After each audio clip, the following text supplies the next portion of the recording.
Good evening, everyone. Welcome to the News Today edition of 10th of December, wherein we pick up all important news for the day and explain it from UPSC examination perspective. So let's look at the important topics which we will cover today.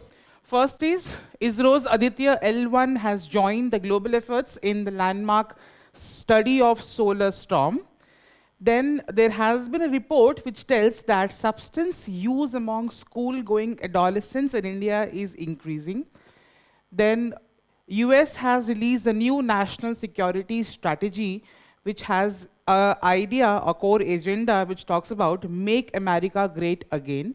And lastly, a working paper on generative artificial intelligence and copyright has been released by Department of Promotion of Industry and Internal Trade, along with quick updates for the day. We are also going to cover place in news, that is Brazil. So let's look at the first news. ISRO's Aditya L1 mission has joined the global efforts in a study of a major solar storm which hit the Earth on May 2024, right? So again, whenever we see a lot of satellites which are being launched, every satellite has its own purpose, right? So this was a satellite which was sent by ISRO to observe sun, right? So it has helped us to study a major solar storm which happened last year in the 2024 of May, right, along with other satellites of different countries. That's a basic news. So let's look at how it has helped, what all things have happened. So basically, a major solar storm happened in the year May 2024, and it led to a lot of events, right? And it was basically also called as Gannon's storm. So again, these kind of terms which you see up in newspapers and are recurring maybe in such kind of a news, you need to understand these are important prelims-based facts. Prelims-based questions could be framed from these kind of small factual things in the newspapers. Clear?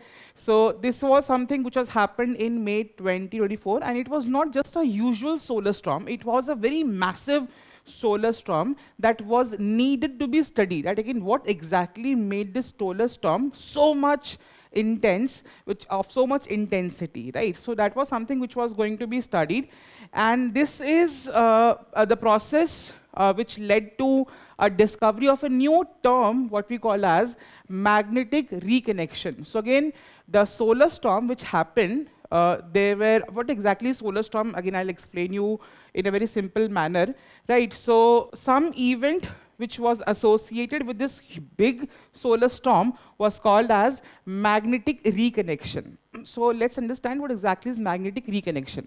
So basically, whenever solar storm happens, to make you understand in a more simple manner, let's say example, you are cooking something in a pressure cooker. Pressure cooker, let's say if it is not whistling up, sometimes the pressure is building in the cooker, right? And if the whistles is not working properly, then again, the cooker might burst.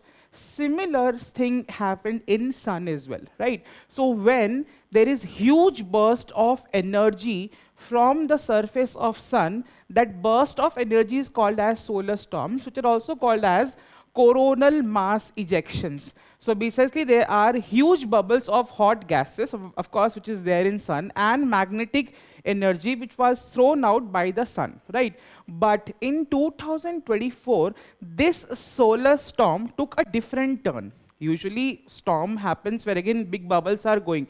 So what happened when these big bubbles were there in the outer space? So whenever two bubbles would interact, they would diffuse.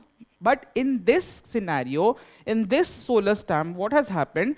The two coronal mass ejections, which you call as CMEs, they collided in space. Once collision would happen, they squeezed each other so tightly that the magnetic fields in each of these CMEs interacted with each other, and they snapped and rejoined in a new sense of pattern. Example, this CME had some kind of magnetic field, this CME has a different kind of magnetic field.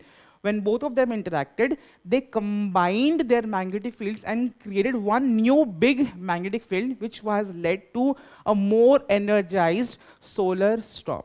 This is something which has been studied by Aditya L1 along with other things. So let's look at this. Aditya L1, along with the 6 US satellites, have studied the solar storm together, and these are the following observations what they have found out. What kind of observations? Number one is that yes, something called as magnetic reconnection has happened over here.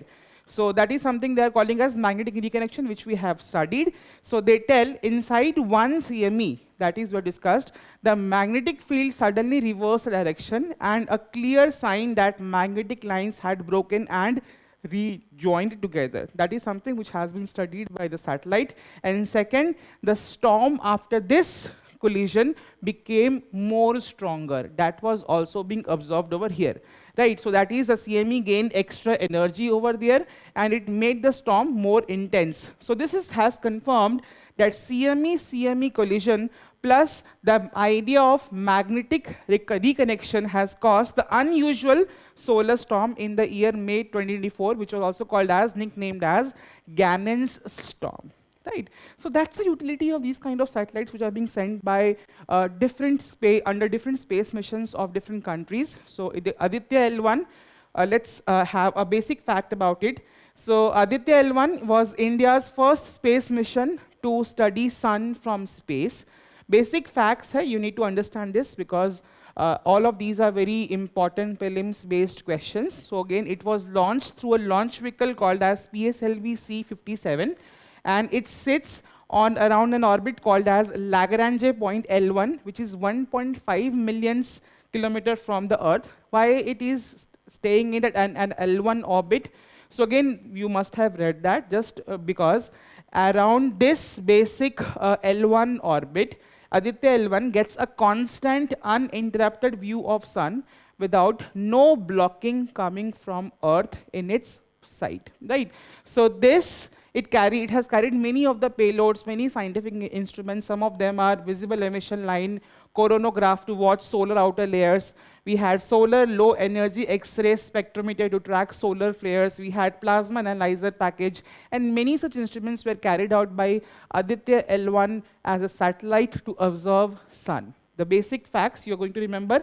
Then, what are the solar storms and CMEs? Already we have discussed. Let's again recap that. So solar storms are basically explosions happening in sun. It is made of CMEs, which we have discussed, which are huge bursts of plasma and magnetic fields. Then, why it is important for us, how solar storms are hitting and impacting Earth. They can disturb satellite, which are there in the outer space. They can disturb the communication network if they're disturbing the satellites. Then it can disturb the GPS signals. And lastly, it can also disturb the power grids or electric grids of the country, right? So with this, why this study is of greater importance? Why? Because it is going to help us to predict the future solar storms coming, right? We can be well prepared how to handle such solar storms. Right, and of course, with this, we are going to protect the grids and satellites, and also understand that how energy is moving in space. So this Aditya L1 is not just a satellite which is only observing sun, it is also contributing to global solar science discoveries and analysis, which has been there as far as this study of solar storm was concerned. So what kind of questions can be framed from such kind of news which we are reading, right? Aditya L1 mission, magnetic reconnection, the Lagrange points, right? So the possible, let's say, study why it is mattering for us. You can use these in your mains answer writing as well, where again we can talk about India's space development programs, right? So all of these are the areas in which you can use this news in your examination preparation. Here, moving on to the next news. A new report by National Medical Journal of India has pointed out that substance abuse among adolescent children in India is rising, and it is starting at an early age of just 11 years, which is extreme worry situation for the country. We are talking about demography of the country. We are talking about youth of the country. In fact, we are talking about the child of the country, right? So if a 11-year child, which is equivalent to a student of 6 to 7 class standard or 5 to 6 class standard, is again in an impact of consumption of these substance or intoxicating things. So let's look at what this report has highlighted. What are the reasons which are associated with this substance abuse, and what are the suggestions which this report is suggesting in order to stop this worrying problem. This is how we are going to discuss this specific news. So the findings are that again the average age when a child is starting to consume the first substance or any substance is 12.9 years, as early as 12.9 years, which is very early, right? And then there are sometimes, to understand, inhalers. Inhalers are like what whiteners, glue, fumes, right, which are very easily found in the school maybe equipments or in home. So these kind of substances the children are starting to consume at a very early age of even 11.3 years. Right? So this is a very worrying situation, that again how exactly substance abuse is starting at a very early age.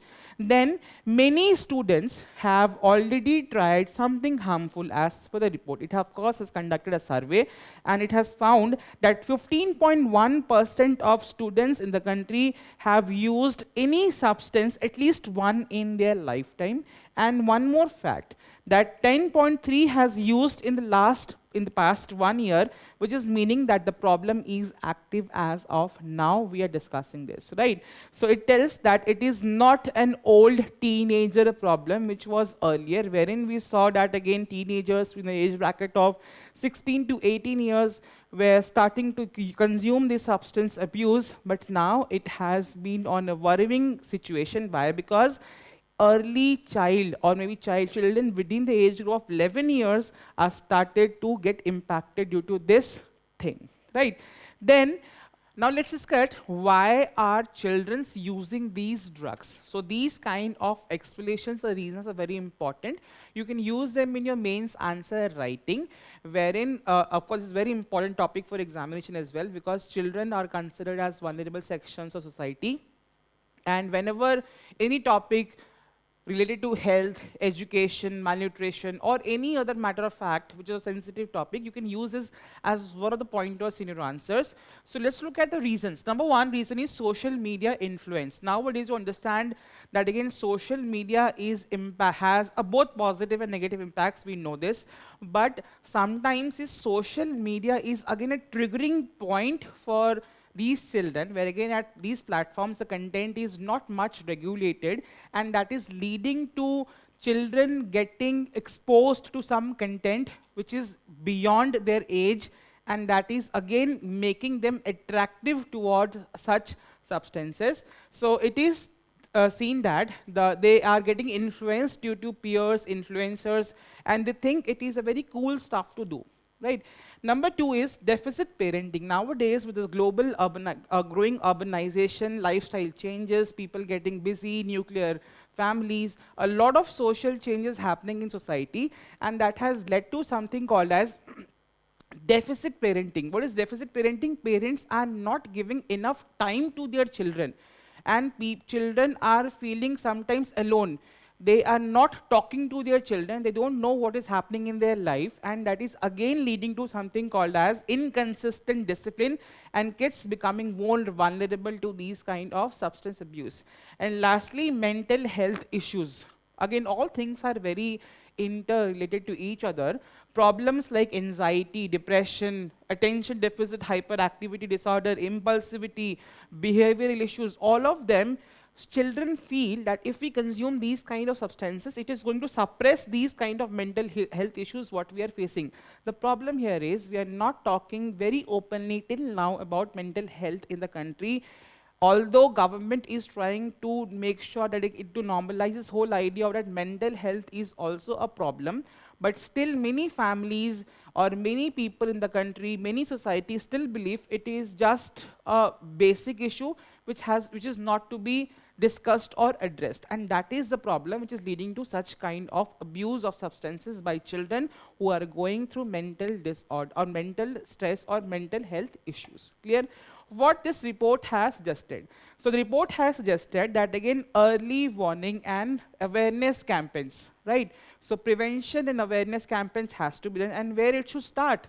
If this children is in school, it should start within school itself. They are telling that schools should teach students life skills such as decision making, restricting peer pressure. Number two, children should learn about risk of substance use at a very early stage. Because in social media, if someone is using substance and it is attracting other children to do that, students should at least have an awareness that what kind of health impact it has and how bad it is for someone to consume these kind of substances. And that should start with awareness generation at a very early age through schools, institutions. Then we have parental vigilance and community monitoring. Number one is, again, we talked about deficit parenting, so parents should give enough amount of time to their children. Parents should talk about the harmful effects of these kind of substances, right? Parents must supervise children's activities, their screen time, all such things, and it is not just at parent level. At a community level as well, awareness has to be there. Let's say if a child is going out for playing and some of the neighborhood is finding that child consuming or maybe let's say getting affected due to this intoxicating substances, they should inform their parents. This is where community participation also comes into picture. So community should ensure kids don't have easy access to the substances. Number three is strict law enforcement and zero tolerance policy. At any of the police must act very strongly for all drug peddlers, specifically near the schools, and faster action should be there under the child protection laws if it is needed. And lastly, counseling, rehabilitation, and mental health support. If someone is already under the influence of such substances, they should get rehabilitation, they should get support, they should be given mental health support. That is the idea which has been suggested over here, that schools must offer child-friendly counseling, and then kids should have access to both psychological support and de-addiction services without any social stigma or prejudices. They should be making them comfortable in dealing with such kind of addictions which they have generated due to consumption of these intoxicating substances. That is a need of that. Very sensitive issue, very important issue. You can use them in the topic of social justice, in the ideas of governance, in the ideas of drug abuse in the country. That is an important segment which has came out, that again now it is affecting the children of the country, right? That is a very important concern which needs to be addressed. The next important news is the US government has released its national security strategy in the month of November 2025. It has again changed its let's say the core idea from and it has shifted to the new idea that is called as Make America Great Again. So let's understand what earlier used to be the national security strategy of US and what it has changed, which is talking as with an idea of Make America Great Again. So earlier, maybe this whole strategy of US government was focusing on making alliances, making trade in a liberalized manner, going by the idea of multilateralism and rules-based international order. But now, in this new document, which they are talking about Make America Great Again, they are talking about sovereignty of America, homeland defense. We are going to talk about ourselves first, self-reliance and economic nationalism. So again, the whole idea that again earlier America used to promote democracy, America used to focus on many other parameters, but now it is focusing on itself first. That is something which has been discussed in this new document, right? So what shifts has been there? Let's see one by one. Number one, regional priorities. Of course, in the Western Hemisphere, America is lying geographically, so it is telling that again we are going to make sure that we are going to have our neighborhood secure first.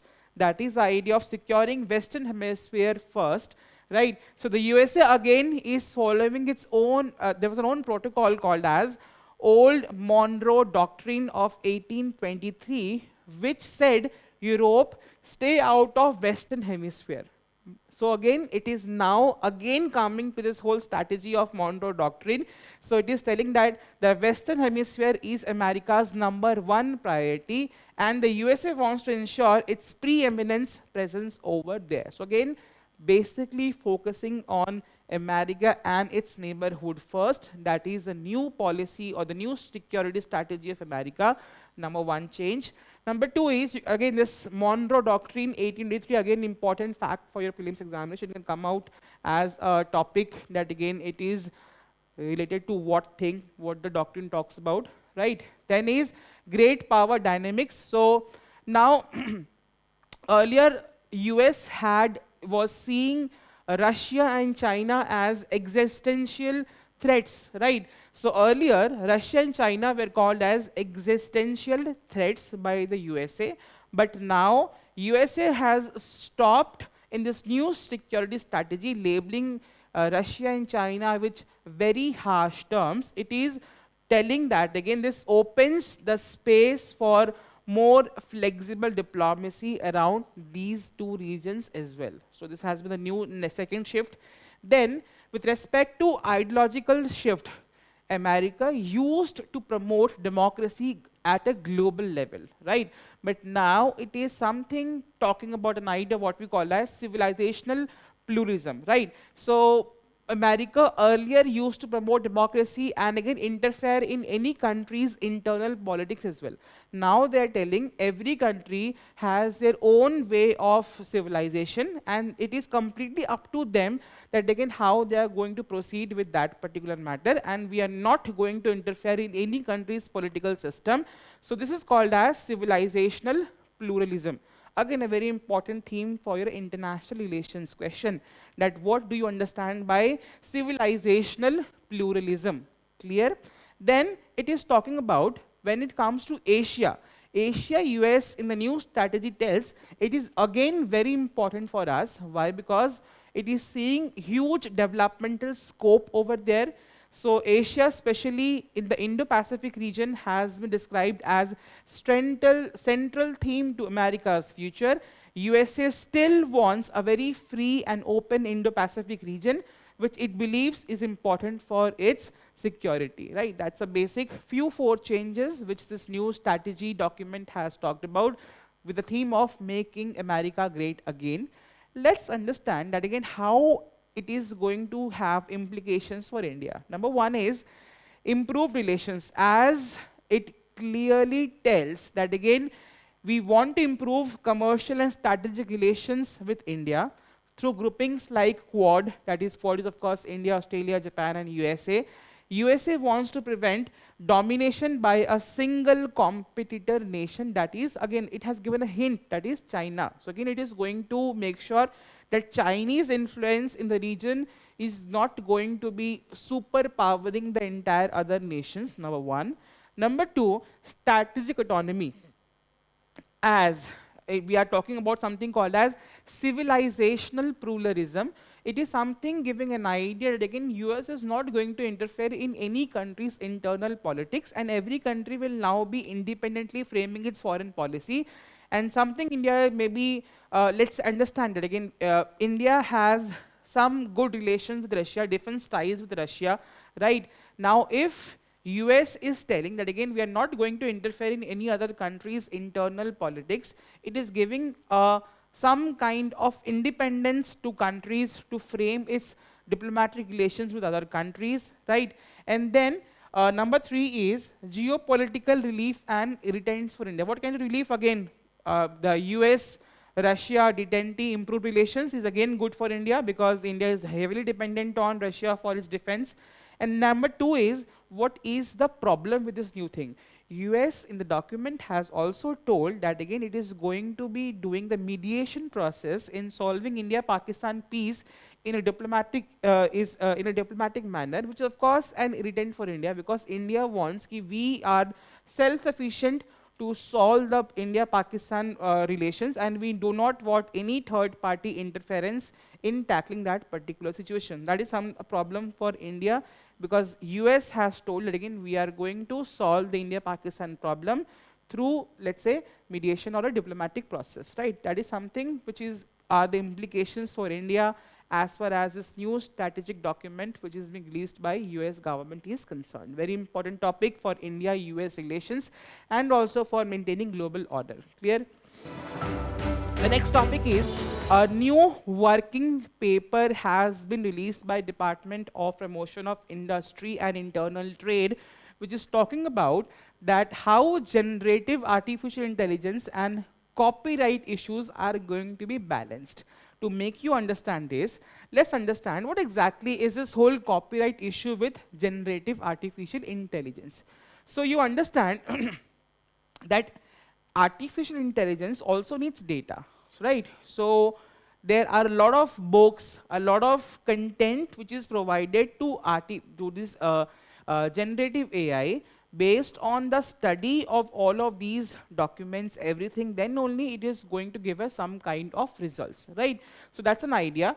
So generative AI is just like a super smart robot, right? Which learns by reading huge amount of books, articles, songs, everything, right? And the big question here is that again, who are owning these input which are being given to the generative AIs? If we are making the AI learn things, we are giving them some data, right? So who is the owner of that data? Is the owner being asked that again the AI by the AI company that again we are using these copyrighted things to learn or to make or train our AI? That's a bigger question. And then who owns something after reading this copyrighted issue? If AI is generating any new content, who is the owner of that particular content? Does that content also has copyright issues? Number two. So this is where copyright issue comes as a major issue with respect to generative AI, right? So it is blurring the differentiation between a originator and an instrument. Earlier, of course, the author of a book had a copyright issues, but now if AI is generating any novel, right, and it has maybe it has learned how to write novel by reading 10 novels. All those 10 novels which the AI has learned to write a novel has a copyright issue, right? Then the new novel which is being generated, who will have a copyright issue over that particular novel? So this is something, there is no clarity with respect to the copyright issue, and this is where this new paper by Department of Promotion of Industry and Internal Trade is trying to address the copyright issues with respect to the usage of generative AI in the country, right? So what are the issues? Let's discuss one by one. Number one was input side. Input side means if we want to train the artificial intelligence or the AI, we need to give it some kind of data, right? So that is talking about here that AI models are trained using millions of copyright works, millions of novels, millions of books, millions of images, which has copyright issues, right? Which are copyrighted. Then, but even many times, many of these AI companies are giving these content or feeding this input to train those AI without taking permission of the copywriter or the right shareholders. That is the basic idea, right? So this again raises a very big question. Is it legal to use someone's protected content to train an AI? Number one question. This is an input side constraint. Now, something which AI, after getting this input, after getting the training, if it is giving any kind of new content, then the again question comes up. Three questions. Number one, copyrightability issue. Can this AI generated output have copyright at all? If it is using copyright of different other things and then it is making a new content, whether it would have a copyright itself or not, whether that content which is generated by AI will have a copyright of itself or not, number one question. Number two, Who will be the owner of this new generated content? The person who has written the prompt, the company who is owning that AI, or the source or the input which was who had the copyrighted issues which was used to train those AI. Who will have a ownership over it? Right? That is a basic idea. Number two, moral rights. If a human did not create the work, can moral rights even apply to this? So these are the confusion which was there. This paper is trying to address. Number two was there are some kind of regulatory issues as well, as the laws in the country are not completely adapted to artificial intelligence. So does the copyright acts also are not appropriately adapted to the AI new system. Now, how it is, there is no legal exceptions for AI training, right? So if the Indian Copyright Acts or law does not have any specific rule or text for text or data mining or AI training, right? Number two, so AI companies don't know whether what they do is allowed or not, because they don't understand if AI is trained and for training purposes, if it is using some kind of a content which has a copyright issue, whether the law tells to use that content or not, the law is blur on this. That is the number one problem. Number two, ambiguity in fair dealing. Section 15(2)(1) clause, subclause A allows use of copyrighted works for research, criticism, reporting, etc. ये बोलती है law कि for research you can use that, but for generating AI content, can these be used? That is something, again a question comes into the picture. So the law is not clear how exactly we are going to be using the copyrighted content to train the AI models, right? So no one sure that again, and that creates something called as legal uncertainty around creation of the content by using this generative AI. So what recommendations have been given by this paper, which has been released by DPIIT? It tells that we need to have a hybrid regulatory model. It tells a middle path. We are not sure that again, content is of course copyrighted. If the content is generated, it will have a copyright issue or not. So they're telling, let's go for a middle path. They're telling AI can use all the content, but in a lawful manner, right? For training of the AI, all your AI models, then all the content which was used to train that AI is going to give compensation to all the copyright owners whose content was used to train those AI. Number two, so both developers and the creators will get benefit out of it. That is a base middle path. Number two, they're also giving make a law or a statutory remuneration right that if any owner's content is being used to generate any new content through this generative AI, automatically he is legally liable or legally obligated to get compensation for the content which is being used, on which he or she has a copyright. Clear? That's a basic idea over here, which is a very good step with respect to that how with this whole idea of artificial intelligence coming into picture, now everything can be generated, but again, the training to the AI is being given by certain content which of course has copyright issues, right? So compensation has to be given to them as well. That's a very basic idea and a very noble idea which has been discussed in this particular paper. Very important for your examinations.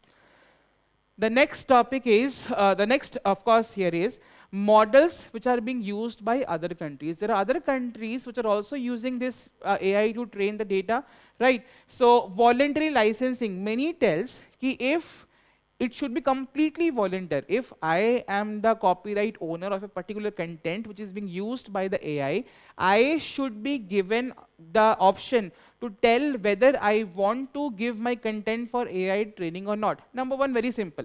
Yes or no, you give the permission, it will be used. If you do not give the permission, AI company cannot use it to train that particular AI model. Number two is, some companies, for example, European Union, Germany, Australia, are using this, that here it is not possible for every copyright person to go for, or maybe any maybe for an AI company to go for multiple sources and again get the copyright claims. For that purpose, what they have done is they have a collective management organizations which is of course issuing licenses on behalf of both members and non-members of these copyright holders. Clear?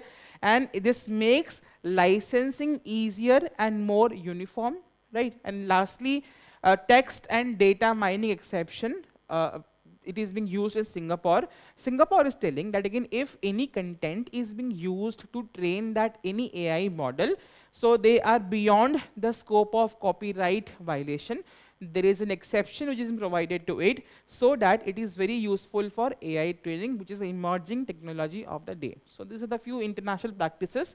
You can use them in your answers, conclusion as well. Clear? Moving on to the place in news, that is Brazil. Why it was in news? Because of Indian naval chief has visited Brazil. That is why it was in news. Very important it's a South American country, right? The capital is Brasilia. So it's the fifth largest country in the world, right? So again, you can see it's the largeness of the country. It is located, of course, in the eastern South American region. So again, all the borders are located here except Chile and Ecuador are the two countries of South America which is not bordering Brazil, except that all countries share border with Brazil, and it has a long Atlantic Ocean coastline, which is of course over here. Geographical features, Brazil is rich in gold, bauxite, diamonds, platinum, iron, tin, coal. A lot of natural reserves are being found over here. That is why it is a very important source, a very important country strategically. Its highest peak is Pico da Nebula, and the major rivers are Amazon and Parana. So again, basic facts around the place in news, you're going to read them from examination perspective. Moving on to the quick updates for the day. The very first is the Directorate of Revenue Intelligence has dismantled something called as mephedrone, which is again a substance or a kind of a drug, right? So under operation called as Hinterland Brew, right? So what was operation? There was one company which was making that synthetic drug. So that company has been busted out by Directorate of Revenue Intelligence, right? So which was there in Maharashtra. The operation name was Operation Hinterland Brew. All these are important prelims facts you need to remember. So what exactly is mephedrone? Mephedrone is again a substance abuse which is called as a new psychoactive substance, which is mimicking effects of established some kind of drugs which is called as MDMA, ecstasy.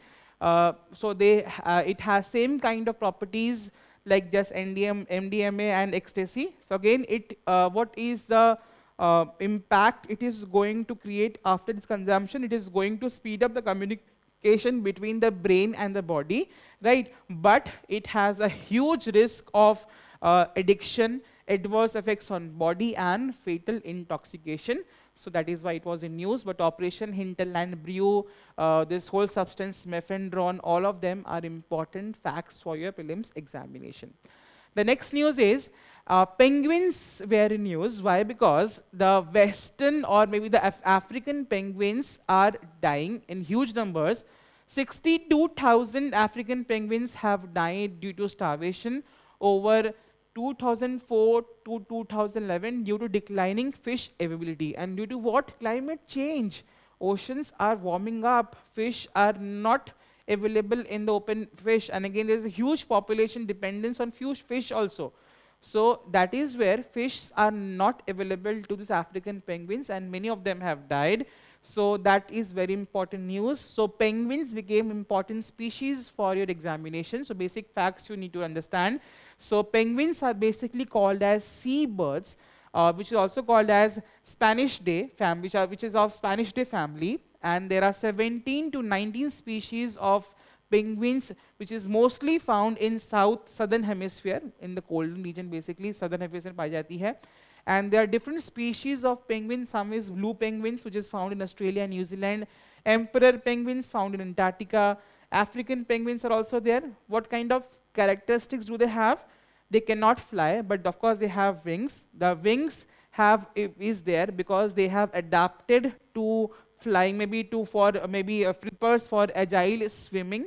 Number two is They waddle upright, they move on land, it's very beautiful to watch them, and it is highly adapted to marine hunters, and they have a very black and white belly, providing a camouflage effect whenever they're hunting fish, shrimps, crabs, and squid. Basic facts around penguins important. Why? Because as a species, it was in news. The Global Environment Outlook report has been released by UN Environment Program, that is UNEP. So whenever these reports are being released, which body is releasing that particular report? Again, important for prelims point of view examination. What is the theme of the report? What the report talks about? You can use them as a main answer writing in the respective question as well. Right. So the Global Environment Outlook report has been released by UNEP, and the theme of the report is a future we choose. So key concerns which has been raised in the report is, of course, you all know this, climate change happening. So greenhouse gas emissions is rising 1.5% annually since 1990. Number one, 9 million deaths every year are related to pollution. Number two, land degradation could destroy fertile land, which is equivalent to the size of country like Colombia, Ethiopia every year. Now, what recommendation this report has been given? We need to leverage the indigenous and local level knowledge to preserve the earth, right? An investment of around 8 trillion US dollars annually is required to achieve net zero carbon emission by 2050. And again, we need to adopt a whole society, whole government approach, shift beyond GDP to metrics capturing human and natural capital. That is an important piece of news. Next is CITES summit has happened in Samarkand in Uzbekistan, Conference of Parties 20. So let's look at what important things have been discussed in this particular summit. So 77 species have been added to CITES. CITES are different kind of appendices, which is, of course, helping conservation of species in the international trade. And some oceanic white tip shark, whale shark has been moved to Appendix 1. Right? India has blocked European Union demand to list Google in Appendix 2, seeking proper population assessment first. Basic facts, nothing important over here, but again, this CITES as a body is very important for examination. So CITES is a global agreement between which is going to make sure that wildlife trade is not affecting the species survival. Number one. Number two, this act is legally binding on all the countries, but it does not replace, of course, the national laws. Number three, species are classified in 3 categories, Appendix 1, 2, and 3, based on the protection level which is being required by them. And lastly, it was formed in the year 1975, and there are 185 countries which are a party to CITES, including India. Clear? The next news is pass-through status. So recently this was in news. Why? Because to make you understand this, let's say if your father is giving you a pocket money, right? So imagine a situation, father has earned money, he has paid some amount of tax on it. Now that money on which he has already paid, now he is giving that money to you as pocket money. Now you getting pocket money, you are also liable to pay a tax on the pocket money what you have got. Is it not something called as double taxation? That is something called as pass-through effect. If one has paid a tax, why the other one is also paying a tax? Imagine a situation wherein a company is paying tax. Now, company is paying the amount on which it has already paid tax to its investors. Now, investors are again supposed to pay a tax on the money which they have got from the company. Again, a double taxation. So the rules, pass-through rules tells that company should not pay the tax. The investor, which is getting money from the company, is only liable to pay the tax. So that is called as pass-through effect. As simple as that. So recently, what has happened? The ARCs has seeked that, again, asset reconstruction companies have told that the tax status for alternative investment funds investing in security receipts to reduce tax burden. They have what is pass-through status. मतलब इसमें बोला कि pass-through दे देना चाहिए. What has happened? The entity does not pay corporation tax. Income is taxed only at the investor level. That is the basic idea. It avoids double taxation. We have discussed this. It was first introduced for REITs in Union Budget 2014, which has also been this is something which is in news. Why? Because ARC is also demanding the pass-through status given to AIF, that is Alternative Investment Funds. The next is neurotechnology. What is neurotechnology? Where again BCI, brain-computer interface. So again a new technology where again just I have some device will be interlinked to my brain. It will study the neural signals, and now through the study of the neural signals, it will give certain kind of input. For example, if I'm just thinking, I need to click in that in let's say in a piece of, let's say, tab, I need to click there. Just on a mere just a thinking process that will lead to do that particular task. This technology is called as brain-computer interlinkage. Very important development for people who are permanently disabled, who cannot move their body, who cannot have a proper brain functioning. All of this technology is very useful for them. That is called as neurotechnology.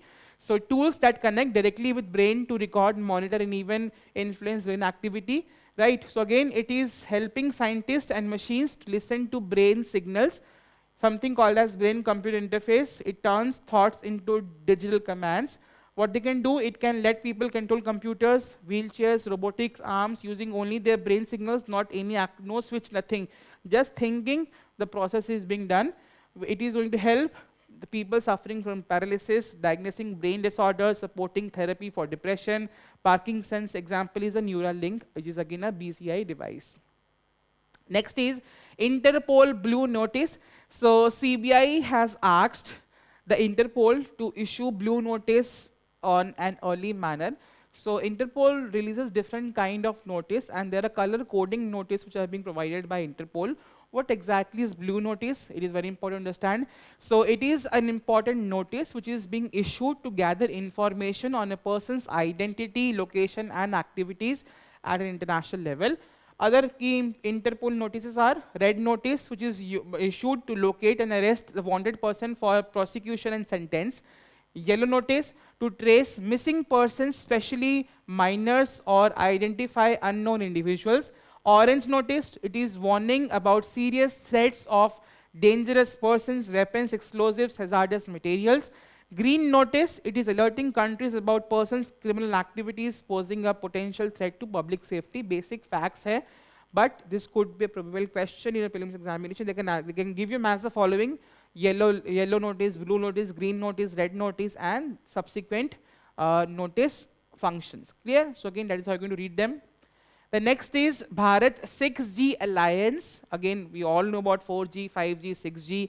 So this is something which is India is steering for a 6G leadership by 2030 under this Bharat 6G Alliance. It is a national collaborative platform of government, industry, and academia and startups. The aim, of course, is to make India a global supplier of IP intellectual products and affordable 5G, 6G solutions and future telecom technology. 6G is basically a higher radio frequencies, which is more than, of course, 5G. It is a massive data handling with near zero delay. Just to make you understand is, if you are using 5G, it is going to be 1,000 times faster than the 5G what we're using as of now. That is the potential benefit of 6G. That is India trying to harness to get its leadership of 6G by 2030. Clear? So with this, we come to an end of today's News Today discussion. All important questions which could be framed from the topics which I have discussed will pop up in your screen. Please solve those questions. It is very important to answer the questions what could be framed from the news what we have discussed. That is going to make you understand that how exactly from the news what you're reading, what kind of questions can come up in the examination. Lastly, which has come up with digital current affairs platform. Please explore the website. It is certainly going to help you a lot with respect to your current affairs preparation. So thank you so very much and all the very best.